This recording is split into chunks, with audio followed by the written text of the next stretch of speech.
Hello, everyone. Thank you for joining me today for another page of notes with Mr. Jankowski. We're on page number 318. We just completed 319 is your independent practice this week.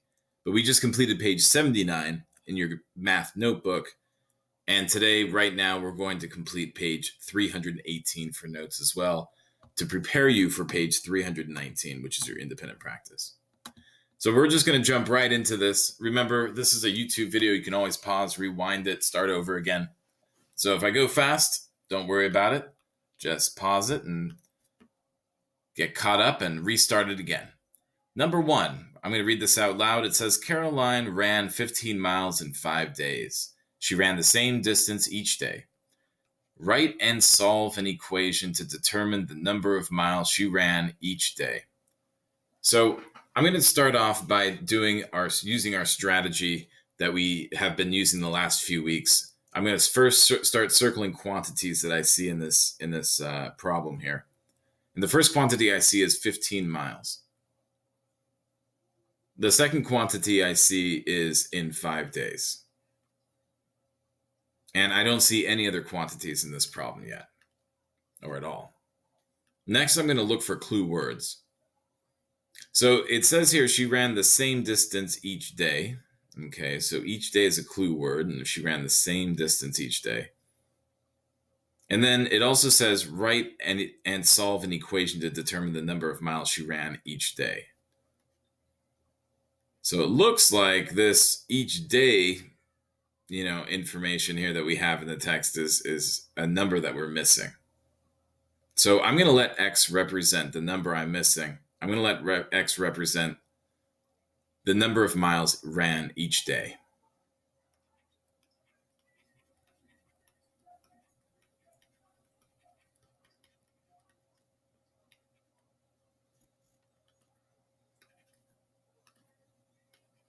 Run each day. There we go. Barely fit it in. Okay. So if X is going to be the number of miles she ran each day, looking down below, I have a couple boxes here. It looks like a multiplication dot in between. And this is where I need to label what I'm putting here. So X is going to be the number of miles run each day. What I'm going to do is I'm going to put that here, number of miles run each day.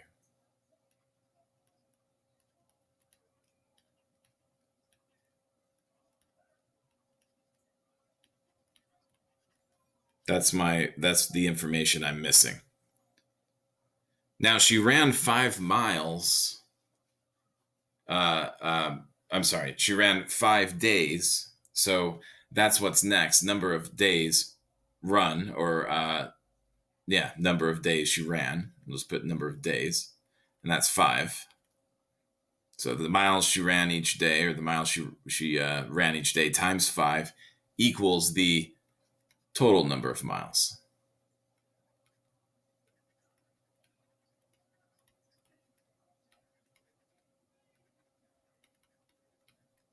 And that's our other piece of information, 15.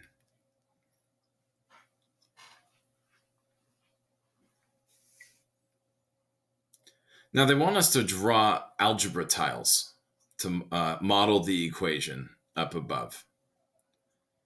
So you can kind of look at it like this. I would write it like this, X times, this is kind of like the 5 days, right? Big, long days here, 5 of them.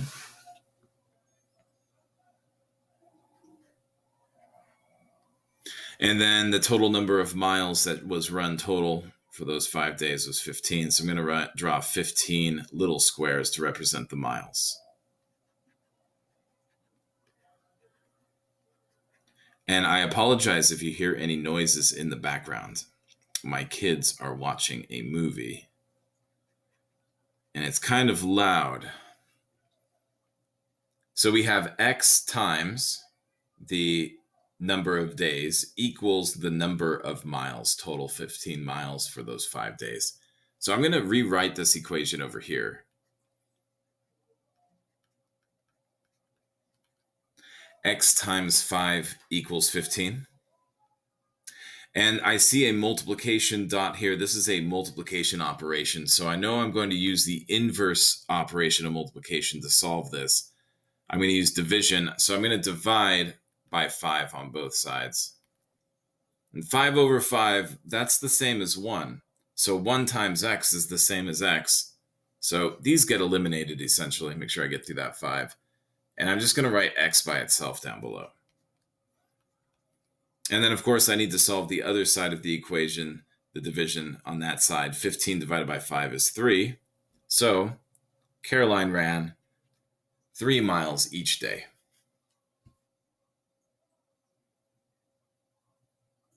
Let's move on down to our next problem here, number 2, and then the related one, number 3. This time, they want us to solve each equation and then graph the solution on a number line. You can see the number line down here. So we have this equation x divided by 3 equals 3. And then we also have the semicolon separating these two ideas. I'm just going to draw a line through it. No, maybe I'll take that line out, actually. That small semicolon, then x equals something. So we don't know what x equals. We need to solve this equation. Again, I have a division or a division operation here. So I need to use the inverse operation of division, which is multiplication. I'm actually going to rewrite this equation down below like this. This always helps me visualize it. X divided by 3 equals 3. And since this is a division problem, I'm going to multiply both sides by 3.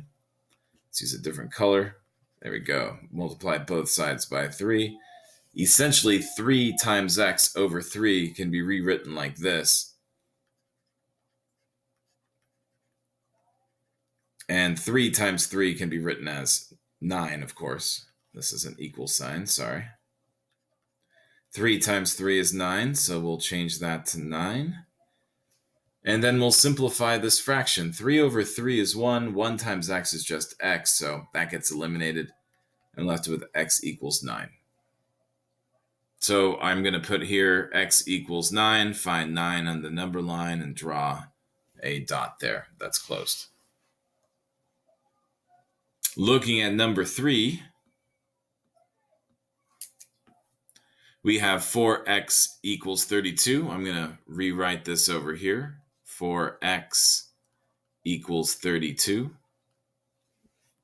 And we don't know what x equals, so that's what we're going to be solving for. This time we have a multiplication operation. 4 times x equals 32. I'm going to use the inverse operation of division to isolate x. Divide by 4. I don't really like that blue on the orange line. That's hard to see, so I'm going to use black. Okay, so 4 divided by 4 is the same as 1. 1 times x is x, so eliminating those 4's and leaving x all by itself is what we can do. And 32 divided by 4, well, that's 8. So x equals 8. We'll find 8 on the number line and place a point. Now remember, you can always pause these videos, so if I'm going too fast, please do that. I'm going to move on to number 4. In case you're wondering, my boys are watching the movie Open Season 2. Not one of my favorites, but it's pretty good. They wanted it so badly last week, and I finally gave in, and we bought all of them because they were on sale if you bought the entire trilogy plus the extra Halloween special. So that's what they're watching now. Give this video a like if you like the open season movies. Here we go. Number 4. This is an interesting one. I really like this one. The area of the rectangle shown is 24 square inches. This is the rectangle they're referring to. How much longer is its length than its width? Well, if you remember, and it's been a while, but in 5th grade, you may have learned the formula area equals length times width. Now, if I look at this problem here, we have the area, which is 24 square inches. We have the length, which is 6 inches. The width is what we're missing. And the area, just to let you know, is the amount of space that's inside of a two-dimensional space. So what I'm going to do is I'm just going to take these numbers and plug them in. So the area is 24 square inches. So I'm going to put 24 inches squared equals the length, which I know is 6 inches,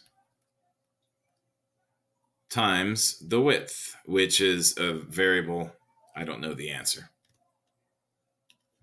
I just noticed I forgot to erase that. I'm going to move that off to the side. There we go. So in this equation, I've got a multiplication operation.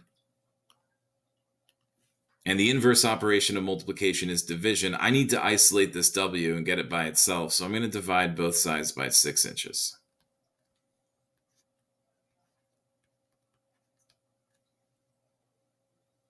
Okay. So 6 inches over 6 inches, well, that's equivalent to 1. And 1 times W is just W. So these get eliminated, and I'm left with just W by itself.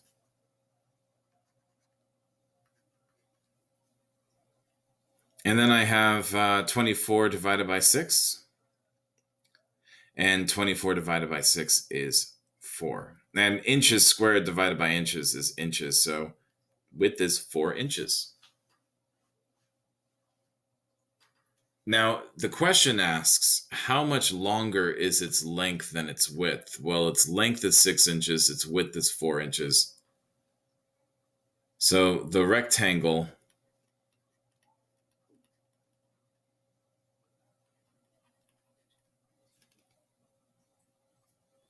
let me fix rectangle.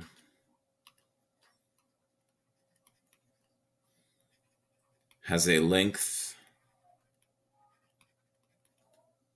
Nope, I'm writing things backwards today here. There we go. Length 2 inches longer than its width.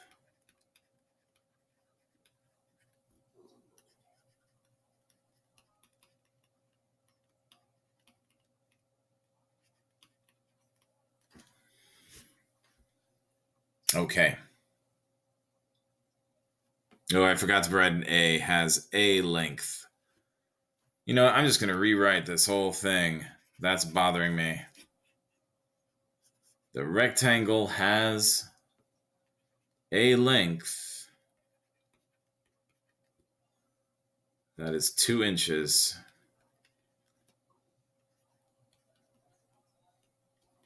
longer than the width.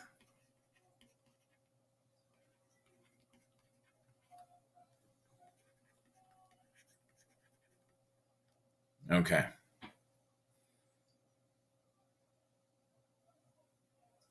Number 5. Let's take a look at number 5. And I actually moved the real world problem out of the way so that you couldn't see it while we were working on this other problem for number 4.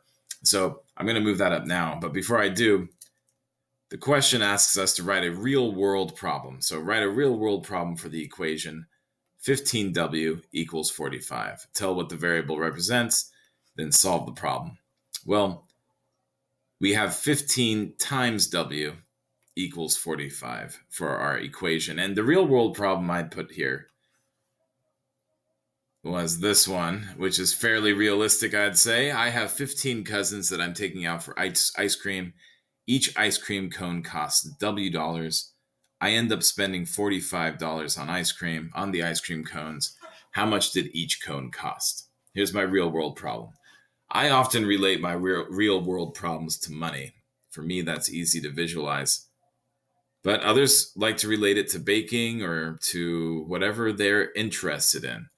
So please keep in mind that you can make a real world problem that is related to anything as long as it's appropriate. And have fun with that. When you see problems like this, that's always a good time. So what I need to do here is tell what the variable represents. Well, I think I did that. Each ice cream cone costs $W. Okay, so W represents the cost of each ice cream cone. So I'm going to solve this over here. 15 W equals 45. And this is a multiplication operation, 15 times W, so I'm going to use division, the inverse operation, to divide both sides by 15. 15 over 15 is the same as 1. W is left by itself. 45 divided by 15 is 3. So how much did each cone cost? Each cone cost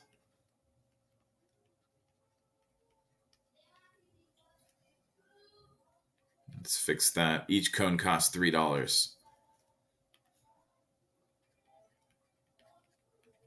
which is a realistic price for an ice cream cone, I'd say.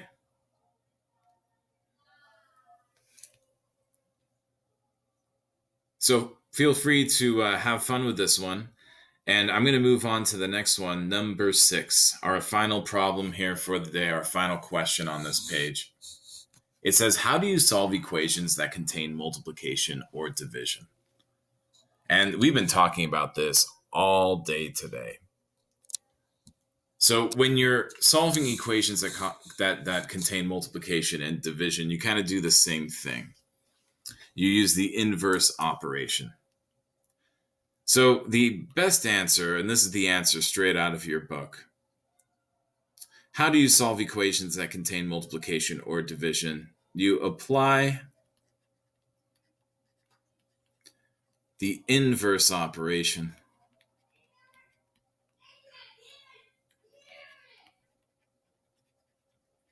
to both sides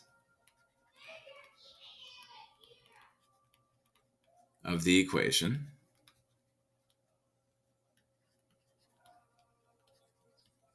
And to be more specific, divide for multiplication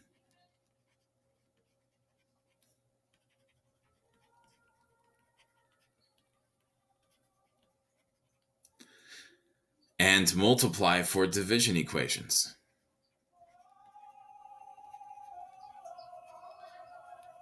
Now I can really hear the singing from the movie in the background, so I apologize for that. But divide for multiplication and multiply for division equations.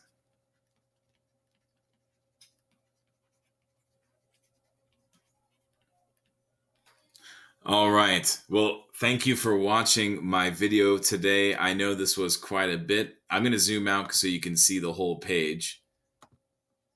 There we go. This was page 318, the guided practice in our GOMath book. Now remember, you can always pause, rewind, watch these videos again if you're not sure how this works, and feel free to ask your teachers questions about this. Have a great day, everyone. Thank you for watching the video, and I'll see you in the next one.